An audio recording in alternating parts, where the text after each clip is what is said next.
இந்த கல்யாணம் என் வாழ்க்கையிலே நிகழப்போகும் பெரிய விபத்து. இதிலிருந்து என்னை காப்பாற்றுங்கள் என்று எப்படியெல்லாமோ சொல்லி பார்க்கிறாள். மாமா புரிந்து கொள்ளாது மரமாக நிற்கிறார். மனசுக்கு பிடிக்காத அந்த கல்யாணத்திலிருந்து, அந்த பெரிய விபத்திலிருந்து அவளை காக்க இனி யார் இருக்கிறார்கள்?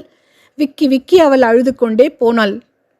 2 தினங்களுக்கு பின்னர் அன்று காலை புறப்படும் போதே சண்முகதேவர் மிகவும் சந்தோஷமாக தான் கிளம்பியிருந்தார். தமது அம்பாசிடரை தாமே ஓட்டிக்கொண்டு தேவர் ஆட்டோமொபைல்ஸ் என்னும் தமது ஒர்க் ஷாப்பிற்கு வந்தார். சுற்றிலும் மதில் சுவர், வாயிலை அடைத்த தகரக் கதவுகள், 10 கிரவுண்ட் பூமிக்குள் மாமரங்களும் வேப்ப மரங்களும் அடர்ந்து வளர்ந்து நின்று குளிர்ச்சி அளித்துக் கொண்டிருந்த இடம்தான் தேவர் ஆட்டோமொபைல்ஸ். பின்பக்கத்து காம்பவுண்ட் சுவற்றை ஒட்டி இருந்ததுதான் ஆபீஸ் அறை. பக்கத்தில் இருந்த சிறு அறையை ராமு வசிக்க கொடுத்து விட்டிருந்தார். ஒரு மூலையில் இருந்த சிறிய வீடு போன்ற அமைப்பில்தான் இந்த காவலாளி குடியிருந்தான். எல்லோருக்கும் பொதுவாக உபயோகத்திற்கு குளியலறை, தண்ணீர் குழாய் எல்லாம் இருந்தன. அடிமட்டத்திலிருந்து முன்னேறியவர் தேவர். அதை மறக்கக்கூடாது என்ற பிடிவாதம். வந்ததும் முதலில் தமது வெள்ளை ஜிப்பாவையும் வேட்டியையும் களைந்துவிட்டு கம்பெனி உபயோகத்திற்கு வைத்திருக்கும் காக்கி சீருடையை அணிந்து கொண்டு தலையில் காக்கி குல்லாயை மாட்டிக்கொண்டு கிளம்பி விடுவார். எந்த நாட்டில் செய்த காரானால் என்ன மாடலாகத்தான் இருக்கட்டுமே, அக்கு வேறு ஆணி வேறாக பிரித்து கனப்பொழுதிலே கூட்டி சீர்பார்த்து ஒழுங்கு செய்துவிடும் தனித்திறமை தன் ரத்தத்திலே பிறந்து விட்டிருக்கிறது என்றதொரு பெருமை அவருக்கு.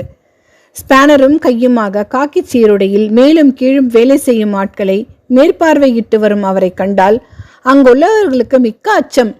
கோபம் வந்தால் மனிதன் எக்கச்சக்கமாக கத்திவிடுவார். குளிர்ந்து போனால் பச்சை பிள்ளை போல் கபடமற்ற வெள்ளை உள்ளம். பிறர் துன்பம் காண சகிக்காத பெரும் குணம். வீட்டிலும் ரோட்டிலும் வேலையிலும் அவருக்கு சதா நினைப்பு அந்த முருகன் மீதுதான். ஆட்களின் பெயர் மறந்துவிட்டால் அவர், டேய் உன்னைத்தானே முருகா, இப்படி வா முருகா என்று செல்லமாக அழைத்து ஆணையிடுவார். காரை அருகில் இருந்த வேப்ப மரத்தடியில் நிறுத்திவிட்டு ஆபீஸ் பக்கம் விரைந்தார். அவருக்கு அன்று மிகவும் சந்தோஷமானதொரு மனநிலை.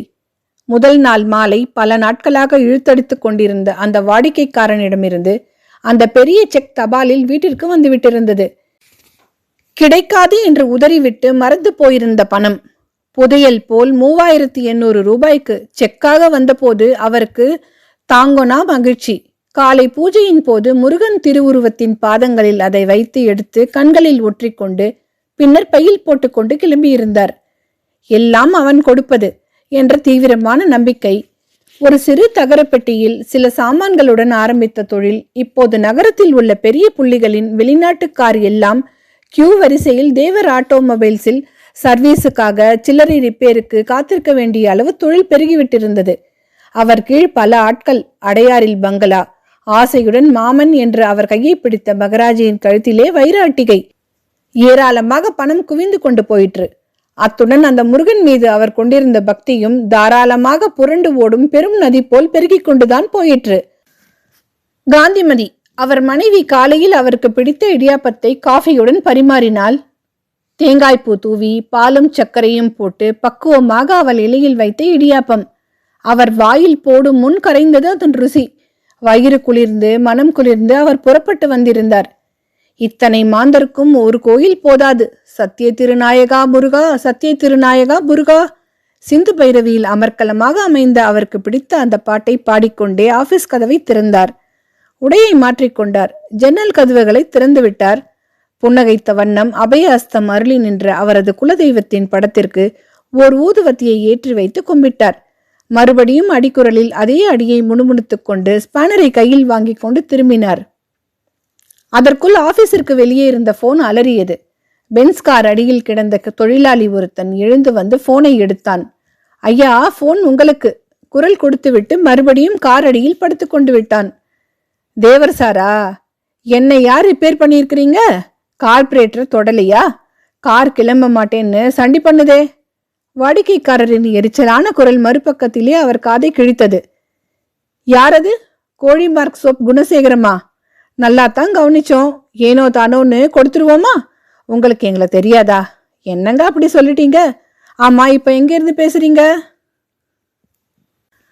உங்க ஷாப்புக்கு கொஞ்சம் தொலைவில் நடு வீதியில காரை தள்ளிக்கிட்டு திண்டாடிக்கிட்டு நிக்கிறோம். வேண்டாம், நான் நம்ம ஆட்களை அனுப்புறேன். அவங்க காரை எடுத்துட்டு வந்துடுவாங்க. நீங்க ஏன் அம்பாசிடர் எடுத்துட்டு கடைக்கு நேரத்துக்கு போய் சேருங்க. அரை மணியில காரை சரி செய்து நானே ஓட்டிக்கொண்டு வரேன், சரிதானா? சற்று முன் குடிக்கொண்டிருந்த மகிழ்ச்சியெல்லாம் மறைந்து போக ஆத்திரம் வெறுப்பாக பற்றி வர தேவர் திம் தம் என்று குதித்தார். ராமு, மட சாம்பிராணி, வாடா இங்க. சீருடையின் மீது திட்டு திட்டாக கார் கிரீஸ் லேசாக, இத்துடன் முகவாய்க்கட்டை மீது பூச்சு, கையில் ஸ்பேனருடன் நெற்றி மீது சுருண்டு விழுந்த கிராப்பை நிமிர்ந்து தலையை அசைத்து சீராக்கி கொண்டு வாலியன்ட் கார் ஒன்றினை அப்படியே திறந்த நிலையில் விட்டுவிட்டு ஓடி வந்தான் ராமு. அவன் முகத்தை பார்த்ததுமே தேவருக்கு திக்கென்று இருந்தது. பேய் அறிந்து விட்ட தோற்றம், 10 நாள் காய்ச்சலிலிருந்து எழுந்தவனை போன்ற முகச்சோர்வு. அந்த கார்பரேட்டரை கவனிக்கலையா? கோழி மார்க் சோப்புக்காரன் கண்டபடி கத்துறான். இத்தனை நாளும் நல்ல பேர் எடுத்துட்டு இப்ப திடீர்னு காலங்கார்த்தால அவன்கிட்ட பேச்சு கேட்கறாப்புல. ஏன் அப்படி அலட்சியம் உனக்கு? ஆமா, நானும் பார்த்துக்கிட்டே வரேன். நேத்திக்கு முடிச்சிருக்க வேண்டிய அந்த வேலியன்ட்ட இன்னும் வச்சு டோண்டிக்கிட்டு இருக்க. உனக்கு என்னடா வந்துடுச்சு? இறைந்து பேசிக்கொண்டே போனவர் அவனது முகத்தை பார்த்தார். தேவருக்கு குழந்தைகள் கிடையாது. ராமு அரை டிராயர் போட்ட பையனாக இருக்கையில் அவரிடம் வேலைக்கு அமர்ந்தான். இன்று வாட்ட சாட்டமான மனிதனாக வளர்ந்து நின்றாலும் அவருக்கு அவன் எப்பொழுதும் ஒரு சின்ன பையன் என்ற நினைப்பு. சீருடை பையில் இருந்த தமது கைக்குட்டையை எடுத்து முகத்தில் பூத்த வியர்வையை ஒத்திக்கொண்டார். ராமு ஒரு வகையில் அனாதை என்று அவன் மீது அவருக்கு ஒரு தனிப்பட்ட இரக்கம்.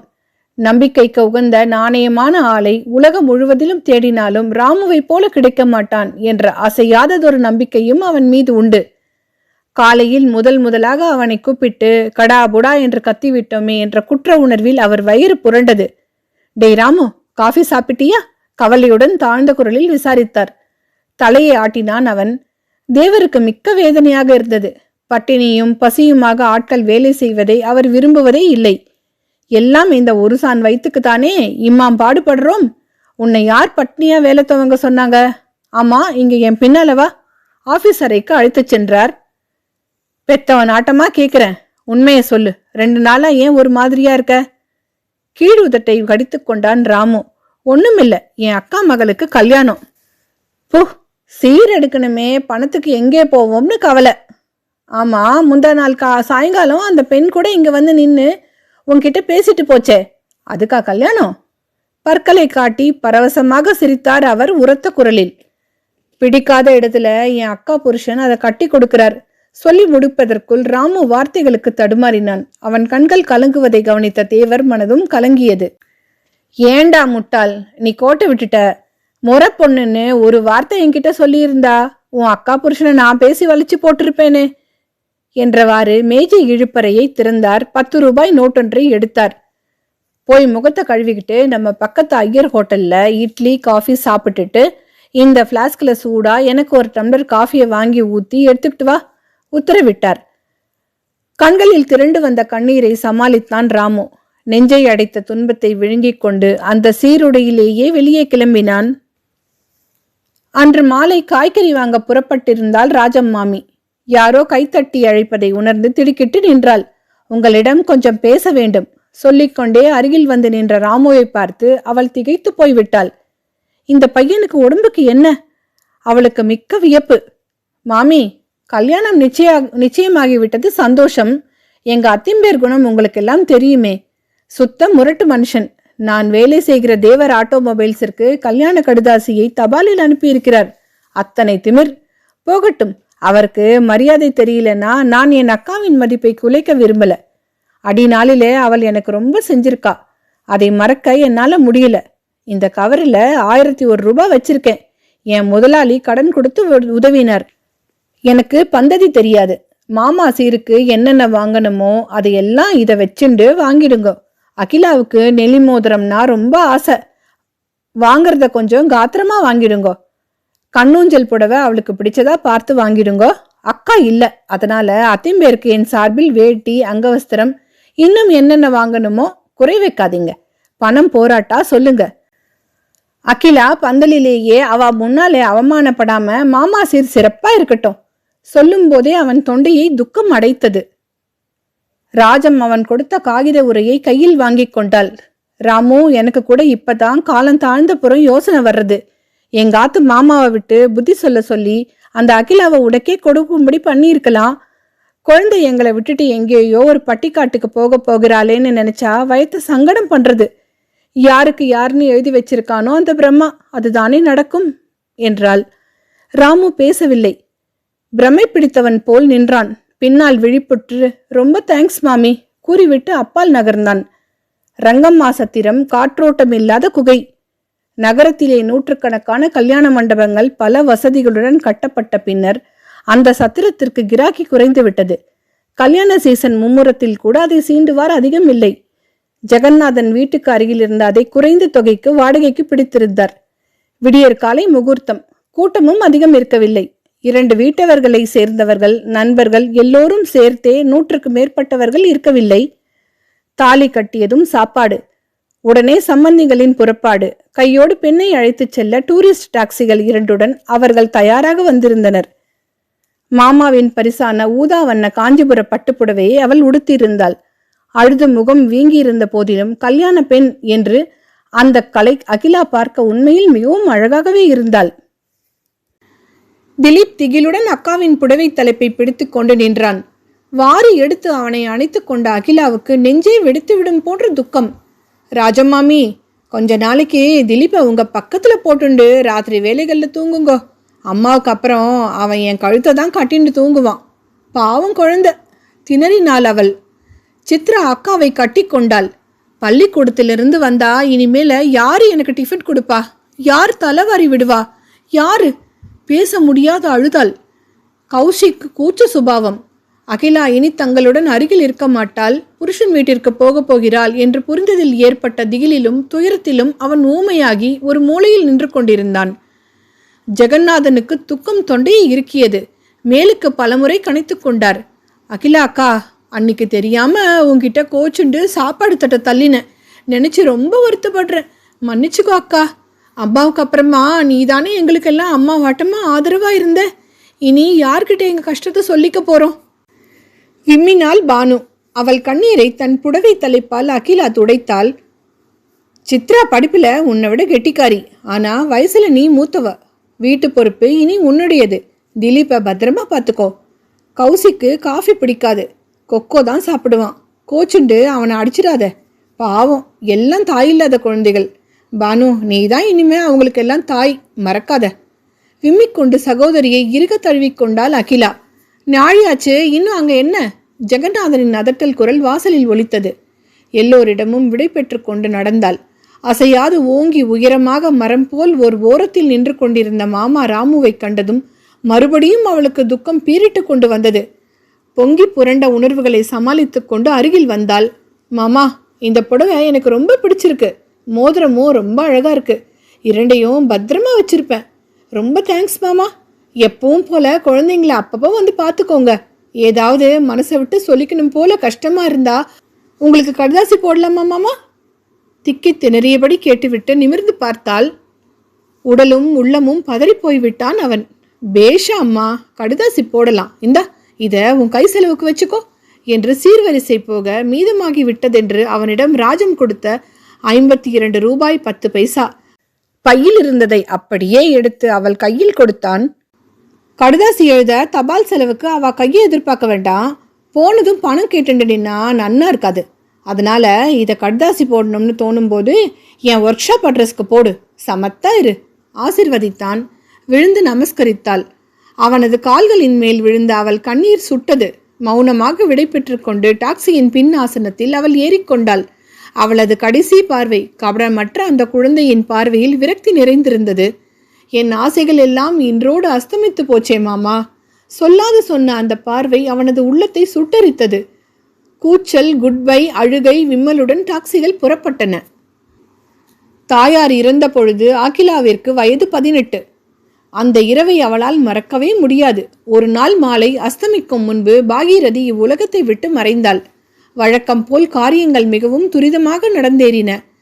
ஒரு சில மணி நேரங்களுக்கு முன் முக்கலும் முனகலுமாக படுத்து கிடந்த தாயார் மிக விரைவில் சுட்டு பொசுங்கி சாம்பலாகி விட்டாள் என்ற பயங்கர அதிர்ச்சியை அவளால் தாங்கிக் கொள்ள முடியவில்லை. கூடத்தில் பாயோடு பாயாக கிடந்த உருவம் காலியாகி அந்த இடம் வெறுமையாகி விட்டதைக் கண்டு குழந்தைகளுக்கு ஏற்பட்ட திகில் விசும்பிக் கொண்டிருந்த திலீப்பை மார்புடன் அணைத்துக்கொண்டு அழுது அழுது சோர்ந்து போன மற்ற குழந்தைகளை பக்கத்திலே படுக்க வைத்துக்கொண்டு அவள் விடிய விடிய தூங்காது துயரத்தில் உள்ளமும் உணர்வுகளும் மரத்து போய் உலகையே மறந்த நிலையில் உட்கார்ந்திருந்தாள். அந்த ஒரே இரவில் அவள் திடீரென்று மனத்தளவில் வளர்ந்து 30 வயதை தாண்டிவிட்டாள். இப்போது அடுத்தபடியாக அவளது வாழ்க்கையில் மீண்டும் பயங்கர அதிர்ச்சியை கொடுத்த அந்த இரவை அவள் எப்படித்தான் மறப்பாள்? டூரிஸ்ட் கார் விரைந்து கொண்டிருந்தது. வீட்டை பற்றிய துன்ப நினைப்போடு ஜன்னல் ஓரத்தில் அகிலா அமர்ந்திருந்தாள். அவளுக்கு அடுத்தபடி மாமியார் கங்கம்மாள் ஆசனத்தின் பெரும் பகுதியை அடைத்துக்கொண்டு உட்கார்ந்திருந்தாள். அவளுக்கு அப்பால் மறுபக்கத்து ஜன்னல் ஓரத்தில் காசிநாதன் உட்கார்ந்திருந்தான். அடிக்கடி மனைவி பக்கம் பார்த்து புன்முறுவலித்த மகனை சுட்டு விடுவது போல் கங்கம்மாள் பார்வையிலேயே அடக்கினாள். உண்ட மயக்கத்திலே கண்கள் அழுத்த குரட்டை எழுப்பிக்கொண்டு குட்டி தூக்கம் போட்டவாறு முன் ஆசனத்தில் டிரைவர் அருகே அமர்ந்திருந்த ஸ்ரீகண்டனை அடிக்கடி தோலை தட்டி எழுப்பிக் கொண்டிருந்தாள். இப்போல்லாம் கல்யாணத்துல யாரும் தேங்காயை பையில போட்டு தரதில்லையே, உங்களுக்கு ஏன் வீண் ஜம்பம்? 200 காய்களுக்கு மேலே செலவழிச்சிருக்கேன். எல்லாத்துக்கும் நான் சொல்லணும், உங்களுக்கே சுயமா ஒன்றும் தெரியாது. கோபத்துடன் அவள் சீறினாள். தூக்கம் பலமாக கண்களை அழுத்தினாலும் அவருக்கு மனைவியின் வாய்க்கு மிக்க பயம். என்னவோ தெரியாம கிராமத்தை நினைச்சுட்டு செஞ்சிட்டேன், விட்டு தள்ளு என்று கூற துடித்தவர் அவள் கவனத்தை வேறு திக்கில் திருப்ப, இந்த வருஷம் காவேரியில ஜலமே இருக்காதுன்னு நினைச்சோம், பாரு எப்படி நொங்கு நுரையுமா ஓடுறது. என்ன இருந்தாலும் நம்ம ஊர் காவேரியின் அழகு எந்த ஆத்துக்கும் கிடையாது இல்லையா என்று சிலாகித்தார். மெல்ல அப்போதுதான் அகிலா ஜன்னலுக்கு வெளியே திரும்பி பார்த்தாள். மறு கரையே தெரியாத அளவு அகலமாக நெளிந்து கொண்டு காருடன் ஓடி வருவது போல் ஓடிய காவிரி நதியை அவள் வியப்புடன் பார்த்தாள். என்ன அப்படி முழிக்கிற? எங்க ஊர் பக்கம் இதுக்கு அகண்ட காவேரின்னு பேர். இதை போல ஒரு ஆத்த உன் ஜென்மத்துல பார்த்திருப்பியா? கங்கம்மாள் கேலியும் குரோதமும் கலந்த குரலில் கேட்டாள். அகிலா திடுக்கிட்டு போனாள். அவள் இப்போது என்ன தவறு செய்தாள்? மாமியாருக்கு அவள் பேரில் ஏன் எரிச்சல்? ஏன் கூவம்னு ஒரு மகாநதி பட்டணத்தில் ஓடுறதே, அதை மறந்துட்டியே பரிகாசமாக சொல்லிவிட்டு உறக்க சிரித்தார் ஸ்ரீகண்டன். டிரைவர் உள்பட எல்லோரும் கொல்லென்று சிரித்தனர். அகிலாவின் முகம் அவமானத்தில் சிவந்து போயிற்று. அவளா கூவம் நதியை சிருஷ்டித்தாள்? இதென்ன அசட்டு பேச்சு? ஒரு வினாடியில் அந்த ஒரு சில வார்த்தைகளில் அவள் தன் புக்ககத்தவர்களை மனத்திற்குள் எடை போட்டு கொண்டு விட்டாள். அந்தி மங்கி மஞ்சள் வெயில் மறைந்து இருள் பரவிய நேரம்தான் வண்டி சொக்கேசநல்லூர் அக்ரஹாரத்திற்கு வந்து சேர்ந்தது.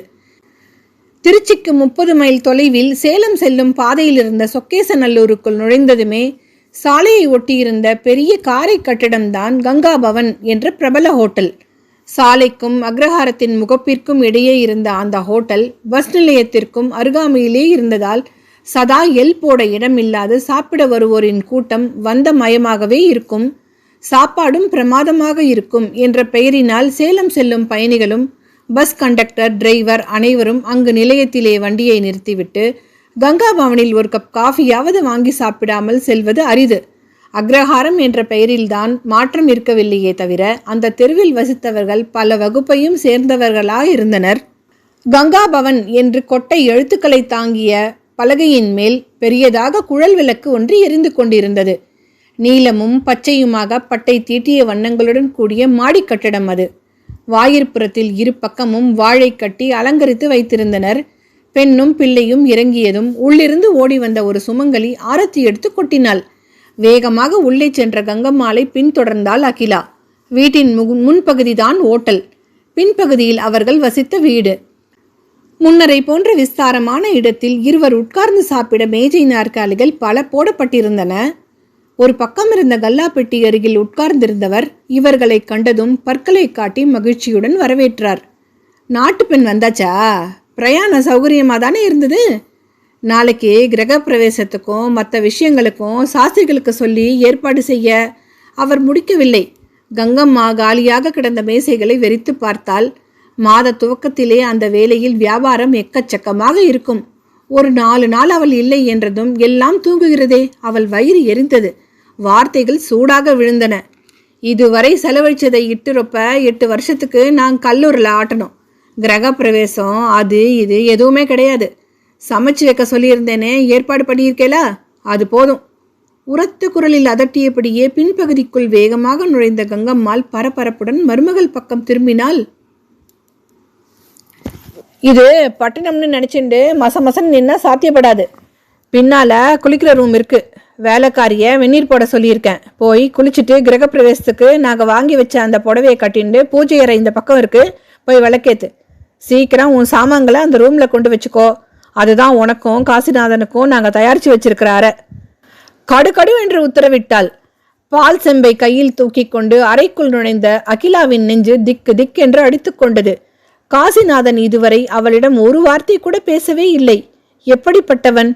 நடுநடுங்கிக் கொண்டு உள்ளே சென்றால் இடையில் பட்டுக்கரை வேட்டி, மேலே மல்ஜிப்பா, அதன் மேல் புலிநகம் கோர்த்த தங்கச் சங்கிலி, நெற்றியில் பட்டையாக விபூதி, நடுவே ஒரு பெரிய குங்குமம் பொட்டு. இந்த கோலத்தில் அறையின் நடுவில் கிடந்த கட்டிலின் மீது உட்கார்ந்திருந்த காசிநாதன் வாய் நிறைய வெற்றிலையை மென்று கொண்டிருந்தான். அவளை கண்டதும் எழுந்து வந்தான். இதோ வந்துட்டேன் என்று குழப்பிக் கொண்டிருந்த வெற்றிலையை துப்பி வாயை கொப்பளித்து விட்டு உள்ளே வந்தான். கதவை சாத்திவிட்டு அருகில் வந்து நின்ற அகிலாவின் கையில் இருந்த பால் சொம்பை வாங்கி கொண்டான். அருகில் தட்டில் இருந்த பெரிய லட்டை எடுத்து அவசரமாக தின்றான். உடனடியாக பாலை ஒரே மூச்சாக குடித்தான். தோளில் கிடந்த துண்டால் வாயை துடைத்து கொண்டான். அவளை பார்த்து அசட்டு சிரிப்பு சிரித்தான். நானே பாலை குடிச்சிட்டேன், உனக்கு வேணும்னா உள்ள போய் எடுத்துட்டு வா. செம்பை அவளிடம் கொடுத்தான். உனக்கு ரொம்ப நான் இடம் கொடுக்க கூடாதுன்னு அம்மா சொன்னான். எனக்கு பக்கத்துல யாராவது குரட்டை விட்டுட்டு தூங்கினா எனக்கு பிடிக்காது. மூளையில பாய் இருக்கு, அதை எடுத்து போட்டுண்டு அப்படி போய் தூங்கு. இது எங்க அம்மா எனக்காக வாங்கி போட்ட கட்டில் மெத்த. உங்க அப்பா ஒன்னும் வாங்கி கொடுக்காம கட்டின புடவையோட உன்னை அனுப்பிச்சிட்டாராமே. அம்மா கத்துறா. செயலற்று போன அகிலா கேட்டுக்கொண்டே நின்றாள். அம்மா சொன்னா இந்த கல்யாணத்துல செலவழிச்ச பணத்தை உங்ககிட்ட நன்னா வேலை வாங்கி கழிச்சிட்டு போறேன்னா. சீக்கிரம் போய் தூங்கு. கார்த்தால எழுந்து குளிச்சுட்டு நீ தான் தினமும் சமைக்கணுமா. ஹோட்டலுக்கு தயிர் வடைக்கு இனி நீ தான் தினமும் மாவரைக்கணும். பல்லை இடிச்சுண்டு அவகிட்ட பேசிட்டு நிற்காத, அடிப்பேன்னு அம்மா சொல்லியிருக்கா. எனக்கு பயமா இருக்கு. தலையில் போர்வையை இழுத்து போர்த்தி கொண்டு படுக்கையில் மலை போல் அவன் சாய்ந்து கொண்டான். அகிலாவுக்கு ஏற்பட்ட அதிர்ச்சி. அவள் கணவன் காசிநாதன் ஒரு அரைப்பைத்தியமா? அதனால்தான் வாயை திறக்காதே என்று தாயார் போட்ட உத்தரவிற்கு பயந்து பெண் பார்க்க வந்ததிலிருந்து இதுவரை அவன் உண்மையில் வாயை திறக்கவில்லையா? இந்த அப்பா இப்படி ஒரு மோசடிக்கு அவளை இலக்காக்குவாரா? அவளது வாழ்க்கையின் இன்பத்திலே இப்படி ஒரு பேரிடியா? அவள் என்ன பாவம் செய்தாள்? விளக்கை அணைத்துவிட்டு கதவின் மீது சாய்ந்து கொண்டு உட்கார்ந்தாள் அகிலா. தாயார் இறந்து போன அன்று இரவு ஏற்பட்டிருந்த அதே மரத்து போன உணர்வுகள் மீண்டும் அவள் மனத்தில். தனது வருங்காலத்தை அறைக்குள் நிலவி நின்ற இருளில் தேடுவதைப் போல் எங்கேயோ பறக்க விழித்து கொண்டு அவள் விடிய விடிய உறங்காது உட்கார்ந்திருந்தாள். 2 வார காலம் ஓடி சென்று விட்டது. அகிலாவுக்கு அந்த வீட்டில் தன்னிலை நன்கு புரிந்துவிட்டது. மாமனார் ஸ்ரீகண்டன் வாட்ட சாட்டமாக நெஞ்சின் மீது முடியுடன் பார்க்கத்தான் கரடி போல உக்கிரமான தோற்றத்துடன் இருந்தார். மனைவி முன் பூனைக்குட்டிக்கும் கேடான நிலை. தாயாரின் புடைவை தலைப்பை பற்றி கொண்டு தொங்கிய காசிநாதன் பெயரளவில் ஆண் பிள்ளை. பார்வைக்குதான் அழகன். வாயை திறந்தாலோ அவனது அறிவீனத்தின் கொடுமை அவளது வயிற்றை புரட்டி அருவருப்பில் உடலை நடுங்க செய்தது. கங்கம்மாளை பற்றி சொல்ல தேவையில்லை. வீட்டின் சர்வாதிகாரி அவள். வலிய தானே பணத்தை செலவழித்து கொண்டு ஒரு பெண்ணை கல்யாணம் செய்து கொள்ள முன்வருவது என்றால் அதில் ஏதோ ஒரு தவறு இருக்க வேண்டும் என்று இந்த அப்பாவுக்கு ஏன் தெரியவில்லை? ஏங்கினாள், கண்ணீர் உகுத்தாள், எண்ணி எண்ணி வேதனையில் குமைந்தாள். சென்னையில் தன் குடும்பத்திற்கு பாசமுடன் தான் நேசித்த குழந்தைகளுக்கு நாள் முழுவதும் பாடுபட்டாள். அதில் ஓர் இன்பம் இருந்தது. இங்கே நாள் முழுவதும் நெஞ்சு வலிக்க மாவரைப்பது, தோல் வலிக்க துணி துவைப்பது, பாத்திரம் துலக்குவது, இவையெல்லாம் ஒரு பிடி சாதத்திற்காக. கௌரவமாக ஒரு வேலையில் சேர்ந்து உழைத்து குடும்பத்தையே காப்பாற்றக்கூடிய அளவு கல்வியும் திறமையும் அவளிடம் இருக்கின்றனவே. இருந்தும் முன்பின் யோசிக்காமல் அப்பா அவளை இப்படியா பலி கொடுப்பது? இந்த ஒரு பிடி சாதம் கூட இல்லாமல் பட்டினியாகவே உங்கள் எல்லோருக்கும் நான் உழைத்திருப்பேனே அப்பா. என் வாழ்வில் மண்ணை அள்ளி போட்டு விட்டேளே. அவள் உள்ளம் ஓயாது புலம்பியது. அக்ரஹாரத்தில் இருந்த அத்தனை வீட்டிற்கும் பின்னால் தோட்டம். அதனை ஒட்டி ஓடியது காவேரியின் கிளையான பெரிய வாய்க்கால். ஒரு தோட்டத்திற்கும் இன்னொரு தோட்டத்திற்கும் இடையே மண் சுவர் அல்லது வேலி தடுத்து கொண்டிருந்தது. முடிவில் வாய்க்கால் கரையில் அவர்கள் வீட்டிற்கு தாங்களே கட்டிக்கொண்ட படித்துறைகள். ஸ்ரீகண்டன் வீட்டு தோட்டமும் வீட்டை போன்றே பெரிதாக இருந்தது. 50ற்கும் மேற்பட்ட தென்னை, பலா, வாழை மரங்கள், நடுவே பெரிய புளிய மரம். இஞ்சியிலிருந்து மஞ்சள் வரை கங்கம்மாள் கருத்துடன் பயிரிட்டிருந்த காய்கறி தோட்டம் ஒரு புறம். மரங்களிடையே அமைந்திருந்த ஒற்றையடி பாதை வழியே வந்து வாய்க்காலில் அவள் துணிகளை துவைத்து எடுத்து சென்று வந்தாள். அந்த 1 மணி நேரம் அவளுக்கு எத்தனையோ நிம்மதியை கொடுத்தது. சலசலவென்று காற்றில் அசைந்த தென்னங்கீற்றுகள் எழுப்பும் சப்தம், எங்கிருந்தோ மாமரத்தில் நின்று கூவும் குயிலின் இனிய ஓசை, கழுத்தளவு ஆழத்துடன் அகலமாக பெருகி ஓடிய வாய்க்காலின் வனப்பு, அதற்கப்பால் தெரிந்த நஞ்சை நிலத்தின் பசிய தோற்றம், இவை அவளது இருண்ட வாழ்க்கையின் துயரத்தை ஒரு சில நிமிடங்களாவது மறக்க உதவின. அந்த 15 தினங்களில் அவள் அண்டை அயலார் யாரையுமே அதிகம் சந்திக்கவில்லை. கல்யாணம் விசாரிக்க வந்தவர்களிடம் அவளுக்கு பேசவே வாய்ப்பு இருக்கவில்லை. ஓட்டலில் 10 ஆட்களுக்கு மேல் வேலை செய்தனர். வீடு கூட்ட வேலைக்காரி ஒருத்தி இருந்தாள். கணவன், மாமியார், மாமனார், இத்தனை பெயர்கள் நடுவில் அவள் தனியே இருந்தாள். ஏமாற்றத்திலே புழுங்கிய அவள் இதயம் ரகசியமாக இரத்த கண்ணீர் வடித்து கொண்டிருந்தது. குளித்து சமையலை முடித்துவிட்டு துவைக்க வேண்டிய துணிகளை மூட்டை கட்டிக்கொண்டு அன்று அவள் வழக்கம் போல் வாய்க்காலுக்கு வந்திருந்தாள். சோப்பு போட்டு துணியை துவைத்து அலசி பிழிந்து ஒவ்வொன்றாக பிளாஸ்டிக் வாளியில் போட்டுக்கொண்டே திரும்பியவள் அப்போதுதான் கவனித்தாள், பக்கத்து படித்துறையில் ஒரு கிழவர். இதற்கு முன்னர் அவரை அவள் பார்த்ததில்லை. ஆஸ்துமா வியாதியால் அவதிப்படுகிறார் என்பதை ராகம் பாடிய அவரது மூச்சு தொலை தூரத்திலேயே தமுக்கடித்தது. ஒரே ஒரு தடவை துண்டை தோய்த்துவிட்டு கை ஓய்ந்து படித்துறை மீது பரிதாபமாக மூச்சு திணறியபடி அவர் உட்கார்ந்திருந்தார். அகிலாவுக்கு நோயாளியாக மூச்சு திணறி தவித்த தாயின் நினைவு நெஞ்சை நெகுத்தியது. தாத்தா, கனிவுடன் அழைத்தாள். திரும்பி பார்த்தார் அவர். நீதான் பக்கத்து வீட்டு புது நாட்டு பெண்ணோ? நான் ஊரில் இல்லை, கேள்விப்பட்டேன். நேத்திக்கு தான் சேலத்திலிருந்து வந்தேன். நான் உங்கள் வீட்டுக்கு அடுத்த வீட்டில் வசிக்கிறேன். பெயர் சுவாமிநாதன்.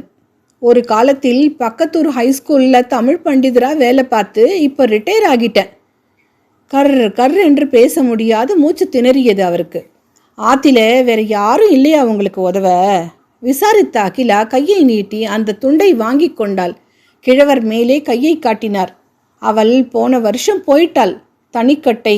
நான் நடமாடிண்டு கிடக்கேன். உங்கள் ஹோட்டலில் தான் சாப்பாடு. அந்த வேஷ்டியையும் கொடுங்க, நான் தோச்சு கொடுக்குறேன் அன்புடன் அவள் சொன்னாள். கிழவர் அவளை மிக்க கனிவுடன் பார்த்தார். பட்டினத்திலிருந்து வந்திருக்கும் நாட்டு பெண், பியூசி வரை படித்தவள், டைப் கூட அடிக்க தெரியும் அப்படின்னு ஊரே 2 பட்டது. ஏம்மா, உங்கள் அப்பாவுக்கு ஸ்ரீகண்டன் குடும்பத்தை முன்னமே தெரியுமா? ஏன் கேட்குறேன்? படித்த பெண் இந்த காலத்தில் எங்கேயாவது வேலைக்கு போனால் கூட கௌரவமாக வாழ முடியும். இப்படி ஒரு இடத்துல சாப்பாட்டுக்கும் துணிக்கும் வாழ்க்கப்படணும்னு கட்டாயம் இல்லையே. தாத்தா, அவள் குரல் தழுத்தழுத்தது. நான் உனக்காக ரொம்ப வருத்தப்படுறேன். உன்னை பெற்றவர்கள் அவசரப்பட்டு ஒரு பெரிய தவறு செய்து விட்டார்கள். ஏன் அப்படி சொல்கிறேன் தெரியுமா? அந்த காசிநாதன் 1 வயது குழந்தையாக இருக்கும் நாளிலிருந்து எனக்கு தெரியும். அவன் ஒரு இம்பசுல். மன வாழ்க்கைக்கே அவன் லாயக்கில்லாதவன். அவளை நிமிர்ந்து பரிதாபமாக பார்த்தார். அதுவரை அடக்கி கொண்டிருந்த துயரம் கண்ணீராக அவளது கண்களில் வழிந்தது. நம் ஜாதியில் ஏழை பெண்ணாக பிறந்துவிட்டால் சிலர் இப்படியெல்லாம் பலியாக வேண்டுமென்று இருக்கே தாத்தா, விம்மினாள் அகிலா. பச்சிலம் கொடி போல் ஓங்கி உயரமாக இளமையின் செழுமையோடு நின்ற அவளை கண்டதும் கிழவரின் அடிவயிற்றிலிருந்து ஆத்திரம் பொங்கிக் கொண்டு வந்தது. கங்கம்மாளுக்கு என் மேல் கொஞ்சம் மனத்தாங்கள். என் தங்கை பெண் எங்களோடு இருந்தால் நிலம், வீடு, சொத்து இவற்றை காட்டி என் தங்கை பெண்ணை தன் மகனுக்கு கேட்டாள். மறுத்துவிட்டேன். காசுக்கு இளமையை பலியிட முடியுமா? எங்க அப்பா செஞ்சிட்டார் தாத்தா. விம்மிக்கொண்டு அகிலா துண்டை துவைத்து அலசினாள். அம்மா குழந்தை, நல்லதோர் வீணை செய்தே அதை நலம் கெட புழுதியில் எறிவதுண்டோ? அமரகவியின் வாக்கு உன்னை பார்த்ததும் ஏனோ என் மனசில தோன்றி உடம்பெல்லாம் உணர்ச்சி வசத்தில் ஆடுகிறதம்மா. உன்னை பெத்தவர் இப்படி புழுதியில் எரிஞ்சிட்டாரே. கிழவர் பேச முடியாது திணறினார். நீர் போக துண்டை பிடிந்து அவரிடம் நீட்டிய அகிலாவின் கரங்கள் நடுங்கின. மேனி பதறியது. உணர்வுகள் தள்ளாடின. துயரத்தில் அவள் துடித்தாள். புழுதியில் எரியல தாத்தா. விலையில்லாத இளமை என்கிற வீணையை எங்கப்பா 1000 ரூபாய்க்கு வித்துட்டார். சொல்ல வாய் துடித்தது. நெஞ்சிலே வார்த்தைகள் அடைத்து நிற்க, கண்களில் மாலையாக கண்ணீர் வடிய, கீழுதட்டை பற்களால் கடித்துக்கொண்டு மௌனமாக நின்றாள் அவள். 6 மாத காலம் ஓடிச் சென்று விட்டிருந்தது. வழக்கம் போல் 10 மணி அளவில் சுவாமிநாதன் வாய்க்கால் படித்துறையின் ஓரத்தில் கிடந்த குத்துக்கள் மீது அவளுக்காக காத்து கொண்டு உட்கார்ந்திருந்தார். ஒரு நாள் அவளை குறித்த நேரத்தில் அங்கே துணி மூட்டையுடன் காணாவிடில் அவர் உள்ளம் சஞ்சலத்தில் தவியாக தவிக்கும். அதேபோல் இழுப்பு நோயால் எழுந்திருக்க முடியாது. ஒரு நாள் அவர் வாய்க்காலுக்கு வர தவறிவிட்டால் அகிலா அவரை பற்றி பலவும் எண்ணி கவலைப்படுவதுண்டு. இப்படியாக அவர்களிடையே வளர்ந்து விட்டிருந்தது ஒரு நட்பு. கொஞ்ச தூரத்தில் அவள் வருவதைக் கண்டு சுவாமிநாதன் நிம்மதியாக பெருமூச்சு விட்டார். ஆனால் அருகில் வந்தபோது முகத்தை பார்த்ததும் திடுக்கிட்டு போனார். வழக்கமான சிரிப்பின் மலர்ச்சி முகத்தில் இருக்கவில்லை. வாடி சோர்ந்து அழுதுவிட்டு வந்தவள் போல் அவள் காணப்பட்டாள். என்னம்மா, எப்படியோ இருக்கிறாய்? எடுத்த எடுப்பிலேயே கேட்டார் கட்டுக்கொள்ளாமல். கையில் சுமந்து வந்த துணி மூட்டையை தொப்பென்று படித்துறை மீது கல் மீது போட்டுவிட்டு அவள் உட்கார்ந்து கொண்டாள். உதடுகளும் மூக்கும் உணர்ச்சி வசத்தில் நடுங்க பேச முடியாமல் தாத்தா என்று திணறினாள். என்னம்மா, என்கிட்ட சொல்லு. நான் உனக்கு எந்த விதமான உதவியும் செய்ய எப்பவும் தயார்னு சொல்லியிருக்கேனே. என்கிட்ட மறைக்காம சொல்லு, பரிவுடன் அவர் கேட்டார். நீங்க மட்டும் பக்கத்து வீட்டில் இல்லாமல் இருந்தா என் வாழ்க்கை இன்னமும் ஒரு பெரிய நரகமாகி விட்டுருக்கும். என் கஷ்டங்களை யாரிடம் சொல்லி ஆறுதல் பெறுவோம்னு தெரியாம திண்டாடி மனசுல வச்சு மருகி செத்துன்றிருப்பேன் தாத்தா. தடுமாறினாள். இப்போ என்ன நடந்தது? ஏன் இப்படி கண் கலங்குற? உங்களுக்கு எங்கள் குடும்பத்தை பற்றி விவரமாக சொல்லியிருக்கேன் இல்லையா? தாயில்லாத அந்த குழந்தைகளை விட்டுட்டு நான் வந்துட்டாலும் தாத்தா, ஒவ்வொரு நிமிஷமும் என் மனசில் அவங்களோட நினைப்பு இருந்துட்டே இருக்கு. அதுவும் கடைக்குட்டி திலீப்பை நினச்சா கூட எனக்கு அழுக பொங்கிண்டு வந்துடுறது. அவனுக்கு தித்திப்பு பண்டங்கள் மேலே ரொம்ப ஆசை தாத்தா. எங்கள் மாமா ராமு வீட்டுக்கு வரும்போதெல்லாம் அவனுக்கு ஒரு பொட்டலம் மிட்டாய் வாங்கிட்டு வர மறக்கவே மாட்டார். வருஷாந்திர சரக்கு எடுத்துகிட்டு வர பட்டுக்கண்ணு சார் பட்டணம் போகிறதுக்கு முன்னால் என்னை பார்க்க நேத்திக்கு வந்திருந்தாரு. அந்த முட்டாள் பயல் பட்டுக்கண்ணுவா? அவன் பேரை கேட்டாலும் எனக்கு 10 வருது. சொல்லு. பெத்தவருக்கு புத்தி இல்லாமல் போனால் மற்றவாளை நாம் நொந்து கொள்வதில் லாபம் என்ன இருக்குது? பட்டுக்கண்ணு ஊருக்கு போகும் முன் என்னை பார்த்து அப்பாவுக்கு ஏதாவது செய்தி இருக்கான்னு கேட்க வந்தார். என் மாமியார் பெரிய மனசு பண்ணி என்னை கூப்பிட்டு அனுப்பினார். நான் சௌக்கியமாக இருக்கேன், அங்கே அவள்லாம் எப்படி இருக்கான்னு விசாரிச்சுட்டு வாங்கன்னு சொன்னேன். ஏம்மா போய் சொன்னேன்? நீ இங்கே சௌக்கியமாக ஆனந்தமாவா இருக்க? மாமியார் பக்கத்தில் நின்றுட்டு இருக்கும்போது நான் வேற என்ன சொல்ல முடியும் தாத்தா? ஒரு குற்றமும் செய்யாத போதே தினமும் எனக்கு மாமியார்கிட்ட சகசிரநாமம் கிடைக்கிறது. உண்மை நிலையை சொல்லிவிட்டா கழுத்தை நெரிச்சு கொன்னுடுவாளேன்னு பயமாக இருந்தது தாத்தா.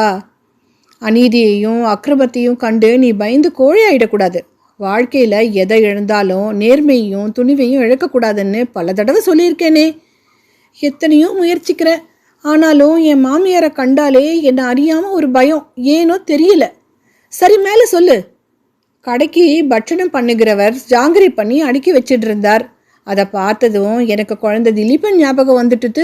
மாமியார்கிட்ட கேட்டேன், பட்டுக்கண்ணு சார்கிட்ட எங்கள் வீட்டு குழந்தைகளுக்கு கொஞ்சம் பட்சணம் கட்டி கொடுத்து அனுப்பிட்டுமா? அவ்வளவுதான். வந்ததே பார்க்கணும் அவளுக்கு ஒரு கோபம். எங்கள் வீட்டு ஏழ்மை நிலையை சுட்டி காட்டி தாறுமாறாக கத்தி பேசிட்டா. எல்லாத்தையும் பட்டுக்கண்ணு கேட்டுக்கொண்டு நின்று கொண்டிருந்தார். அவமானத்தில் நான் குன்றி போயிட்டேன். 1 கிலோ ஜாங்கிரி 18 ரூபாய் விலை. நீ பாட்டில் உன் பிறந்த வீட்டுக்கு வாரி விட பார்க்குறியா? மாமியார் போட்ட கூச்சலை கேட்டு என் மாமனார் உள்ளே இருந்து ஓடி வந்துட்டார். இடுப்பில் கையை வச்சுண்டு என்னை முறைச்சி பார்த்தார். பேஷ், இப்படி ஒரு எண்ணம் இருக்கா? இதை இப்போவே கண்டித்து அடக்காட்டா இவன் நம் சொத்தை பிறந்த வீட்டுக்கு அள்ளி விட்டுடுவான்னு இறைஞ்சார். எனக்கு ரொம்ப துக்கமாக போயிட்டுது. பூமி அப்படியே வெடித்து என்னை விழுங்கி விடக்கூடாதான்னு கூட மனசில் ஒரு ஆத்திரமும் அழுகையும் வந்தது. ராத்திரி நான் சாப்பிடவே இல்லை. என்னால் முடியல. தொண்டையை என்னவோ வந்து அடைத்து கொண்டது போல ஒரு உணர்வு. எங்கள் வீட்டு பக்கத்து போர்ஷன் ராஜம் மாமி சொன்னதை நினச்சிண்டேன். அகிலா, புருஷன் கொஞ்சம் அசடா இருப்பது நல்லது தான். வசதியான இடத்துல வாழ்க்கப்பட போகிற. அவனை உன் கையில் போட்டுண்டு இந்த குடும்பத்துக்கு கொஞ்சம் உதவி செய். உன் பிறந்த வீடு முன்னேற தியாகம் செய்வதாக நினச்சிண்டு இந்த கல்யாணத்தை ஒத்துக்கோ. இப்படி சொல்லி என்னை ரொம்பவும் வற்புறுத்திட்டான். இப்போ நடக்கிறது என்ன? எனக்கு விருப்பமில்லாத கல்யாணத்துக்கு ஒத்துக்கொண்டு என் வாழ்க்கை சுகத்தை தியாகம் செய்தும் பயன் என்ன? அவளது கண்களில் நீர் புட்டி கொண்டு நின்றது. சுவாமிநாதன் கோபத்தில் ஒரு கணம் மௌனமாகி விட்டிருந்தார். தியாகம் என்கிற வார்த்தைக்கு தப்பான விளக்கம் சொல்றாக்கிலா? நான் ஒப்புக்கொள்ள மாட்டேன். இந்த காலத்தில் பிறந்த பெண் வேலை செய்து பிழைக்க வாய்ப்பு உள்ள பட்டினங்களில் வாழ்கிற உன்னை போலொத்த பெண்கள் மனத்திற்கு பிடிக்காத கல்யாணத்தை ஏற்றுக்கொள்ள வேண்டிய அவசியமே இல்லை. அதற்கு தியாகம் என்ற போர்வையும் தவறு. நீ பட்டினி கிடந்து அந்த சாதத்தை திலீப்புக்கு போட்டு அவன் வளர்ந்து ஆளானா உனது செய்கிய தியாகம் என்று சொல்லலாம். பிறந்த வீட்டின் தரித்திரத்தை நிவர்த்திக்க வேண்டாத பிடிக்காத கணவனுக்கு உதவ நினைப்பது கோபிக்க மாட்டியே? சொல்லட்டுமா? விவாகம் என்ற உரிமை பெற்ற விபச்சாரம். மறுபடியும் இதற்கு தியாகம் என்கிற வார்த்தையை சொல்லாதே. என் உடம்பே பற்றி எரிகிறது. கோபத்துடன் தலையை வேகமாக ஆட்டினார் அவர். அவமான உணர்வில் அயர்ந்து போன அகிலா மூட்டையை மெல்ல பிரித்து துணிகளை எடுத்து துவைக்கத் தொடங்கினாள். வெகு நேரம் அவள் அதற்கு பின் பேசவே இல்லை.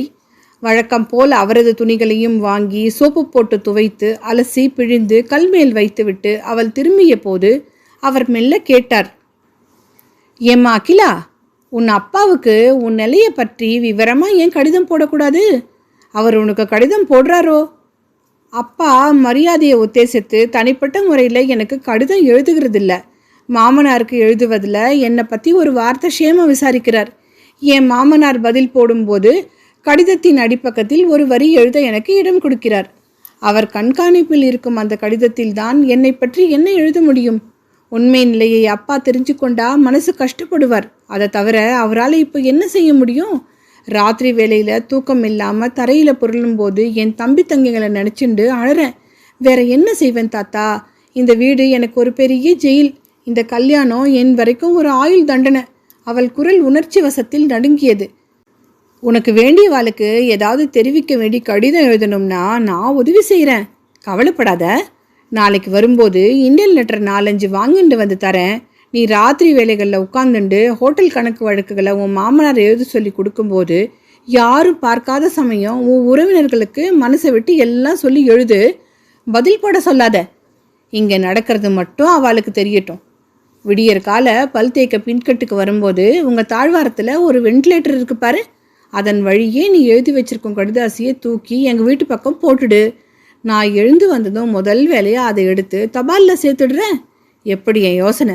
சிரித்தார் கிழவர். வருத்தத்தை மறந்து அவளும் சிரித்தாள்.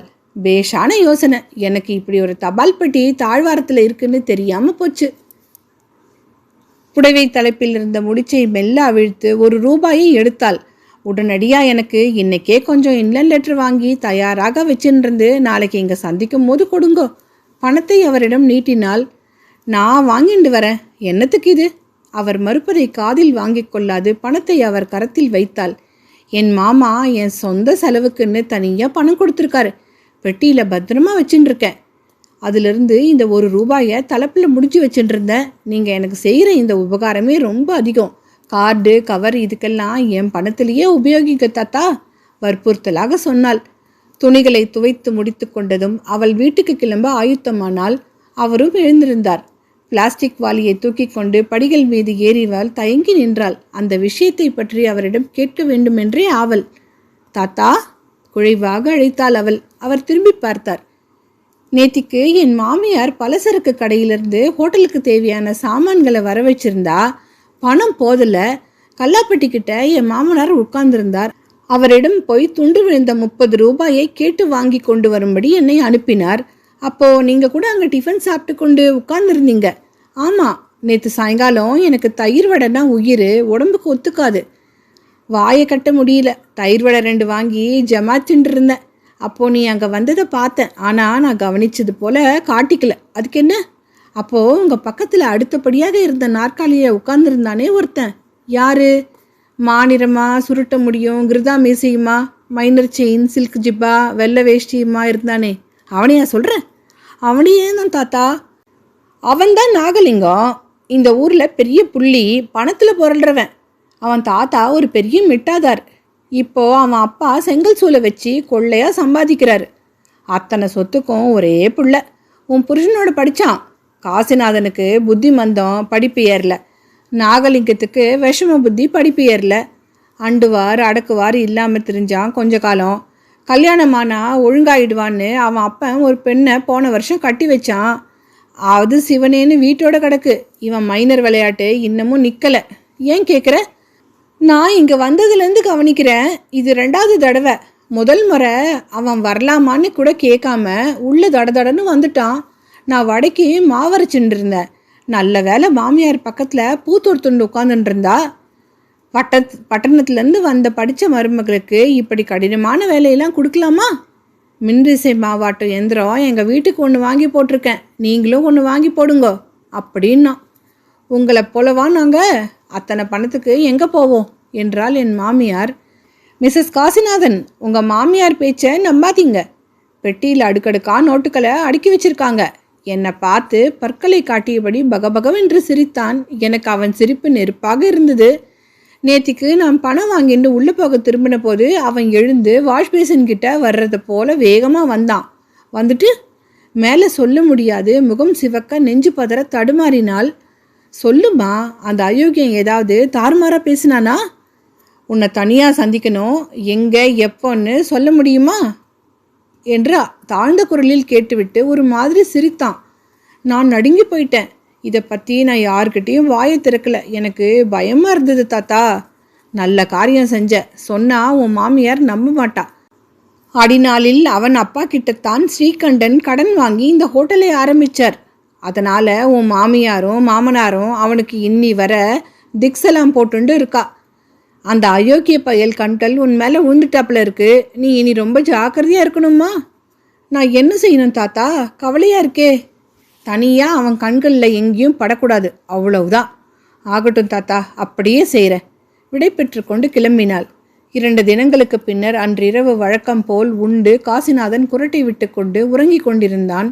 அன்றாட வரவு செலவு கணக்குகளை எழுத உட்கார்ந்த அகிலா கதவை சாத்திக்கொண்டு இன்லைன் லெட்டரை கணக்கு புத்தகத்தின் மீது பிரித்து வைத்துக்கொண்டு மாமா ராமுவுக்கு கடிதம் எழுத ஆரம்பித்தாள். வசதியான இடத்திலே என்னை அப்பா கொடுத்து விட்டார், நான் சுகமாக இருக்கிறேன் என்று நினைத்து கொண்டு நீங்கள் எல்லோரும் என்னை பற்றி மறந்தே விட்டீர்கள். அப்பா பந்தயத்தில் தோற்றுவிட்டார், வாழ்க்கையில் நான் தோற்றுவிட்டேன். நானக்கிராமின் 1000 ரூபாயை ஈடு செய்ய வகை தெரியாது என் வாழ்க்கையின் உரிமையை அப்பா கல்யாண சந்தையில் விற்றுவிட்டார். என் கணவன் ஒரு இம்பாசில். அகராதியை எடுத்து அர்த்தம் பார்த்து கொள்ளுங்கள். மாமியார் ஒரு ராட்சசி, மாமனார் துர்வாசர் பரம்பரை. கல்யாணத்தின் போது எல்லோர் முன்னிலையிலும் போட்ட நகைகளை ஊர் வந்ததும் முதலில் என் மாமியார் கழட்டி கொண்டு விட்டாள். அவை அவளுடைய நகைகளாம், ஒப்புக்காக போட்டார்களாம். இப்போ நான் அம்மாவின் சிவப்பு கல் தோடுகளைத்தான் காதில் போட்டு கொண்டிருக்கிறேன். கைகளில் அதே கவரிங் வளையல்கள், கழுத்தில் நீங்கள் சுற்றுலா கண்காட்சியிலிருந்து வாங்கி கொண்டு வந்து எங்களுக்கு கொடுத்த பாசிமணி மாலை, அத்துடன் கூட இப்போது ஒரு மஞ்சள் கயிறு, அப்பா புண்ணியம் கட்டி கொண்ட தூக்கு கயிறு. அதற்கு மேல் அவளால் எழுத முடியாது. பார்வையை மறைத்த கண்ணீர் கன்னங்களை நனைத்தது. கைகள் நடுங்கின. கடிதத்தை அத்துடன் முடித்தாள்.